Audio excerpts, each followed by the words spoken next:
From a long line of liars, there's none higher upper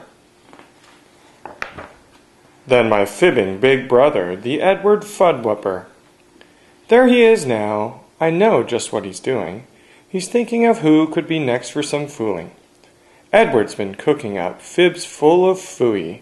He'll serve them up sweet, all gooey with hooey. Last week he fibbed big and told Mabel Dill, I read you've been voted the Queen of Brazil. They want you to come. Bikinis, bring 10. I think Mabel went. No one's seen her since then. Yes, he thought them up long, and he thought them up tall, but did he think much of me? No, not much, not at all.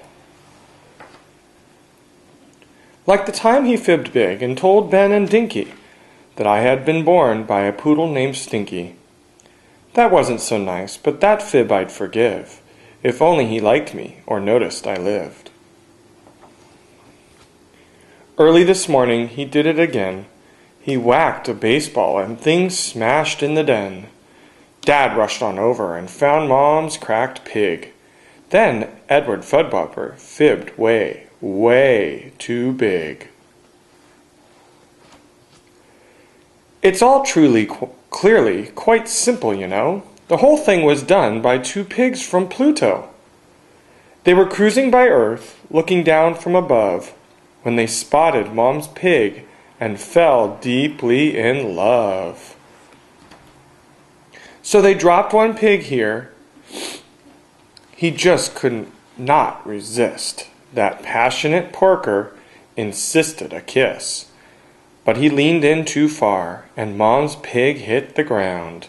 On Pluto, you see, they kissed sitting down. Then he left broken-hearted, upset and unseen, and his ship picked him up with a pig-lifting beam. And that's all, that's the truth, said Ed the fib slinger. In the whole of fib history, a whopping humdinger. Then a yelp, and a howl, and a scream from nearby. Lorna May Loon had been listening outside. Mabel Dill, she cried loudly, has been missing for days. She must have been grabbed by those pig-lifting rays. She got to a phone and screamed loud and shrill. Space monster piggies have nabbed Mabel Dill. They're coming for me and they're coming for you. Send the Army and Air Force and dog catcher too. Look at Edward, he's saying, shh, no, shh. And that's just what they did. They came for space pigs, with planes and with tanks and with loud whirligigs. Oh, it was dreadful. A real world stopper. All from an Edward Fudwupper fat whopper.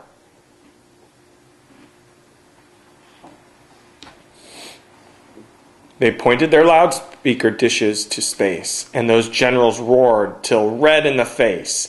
Now listen out there, we'll shoot. Yes, we will. Come back here at once and bring Mabel Dill. Edward watched all of this for quite a long time, but people were staring at something behind. Oh, rats, Edward thought. How much more could there be? A face filled the sky from the hills to the sea. It did not look happy, nor pleasant, nor soft. In fact, that big thing looked somewhat ticked off. It was purple and green, with an eye on its snoot. It opened its mouth, roaring, "Who started this hoot?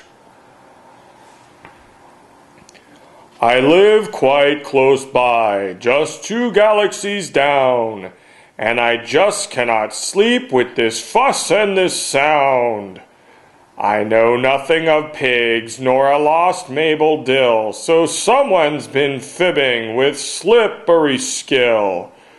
Who is this gnat? Point out where he's at. Show him to me, and I'll swat him down flat." And that's just what they did. Each dad and each mother, they pointed right up at my shaking big brother.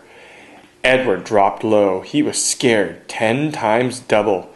He'd fibbed way too big and was now in huge trouble. Then wait, what's that sound?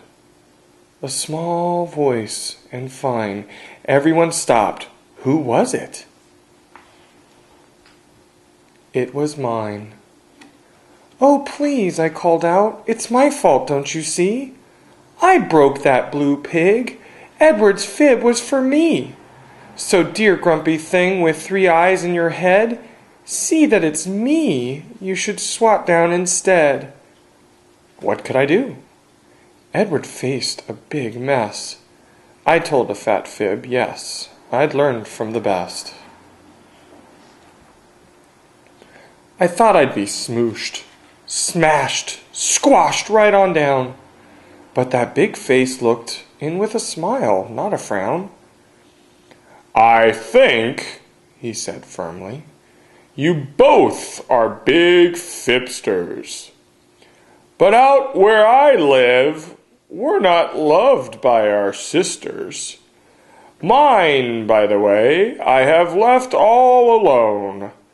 And now I'll go back to her sleeping at home. He looked at me odd, kind of sad, kind of blue.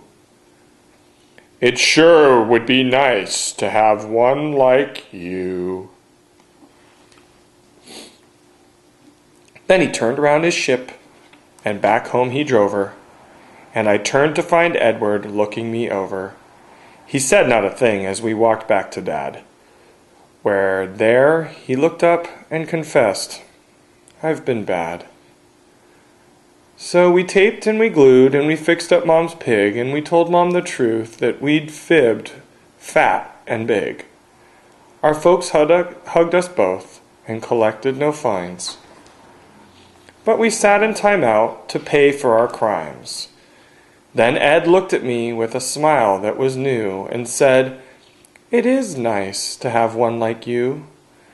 2 former fibsters, that Edward and me, but brother and sister we finally be. And if anybody knows where Mabel Dill went, please tell her from Edward that no harm was meant. That is Edward Fudwupper Fibbed Big by Berkeley.